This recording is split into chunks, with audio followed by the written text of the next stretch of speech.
أيها الأحبة، إن هذا الموت هو أخطر حقيقة، هو أعظم حقيقة، هو أكبر حقيقة يواجهها الشقي والسعيد، الغني والفقير، العزيز والذليل، الذليل والحقير. الموت هو أكبر حقيقة. ومن أجل هذا كان صلى الله عليه وسلم يقول: أكثروا من ذكر هادم اللذات.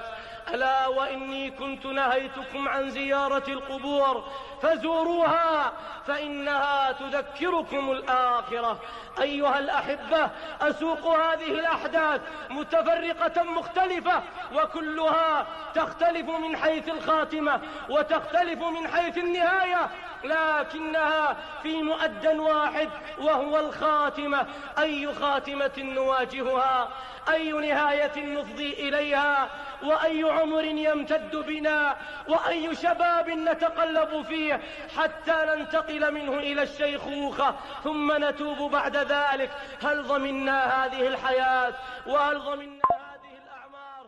بادروا بالتوبة، بادروا بالإنابة قبل أن يخطفكم الموت ويخطفكم الأجل وتمضي الملائكة بوديعة الله من أرضه إلى السماء فتكون في أعلى عليين أو في أسفل سافلين. إن حسن الخاتمة وسوء الخاتمة لأمر خطير وعجيب وجليل جدا.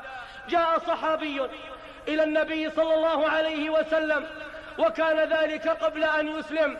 كان النبي يجهز جيشا من الجيوش لمعركة حاسمة مع الكفار، فجاء إلى الرسول صلى الله عليه وسلم وهو يومئذ كافر، فقال: يا محمد، أرأيت إن اتبعتك فما الذي لي وما الذي علي؟ قال: إن شهدت أن لا إله إلا الله وأني محمد رسول الله كان لك ما للمسلمين عامة وعليك ما عليهم عامة، فإن غنموا غنمت معهم. فقال: ما على هذا أتبعك؟ فشهد أن لا إله إلا الله وشهد أن محمدا عبده ورسوله.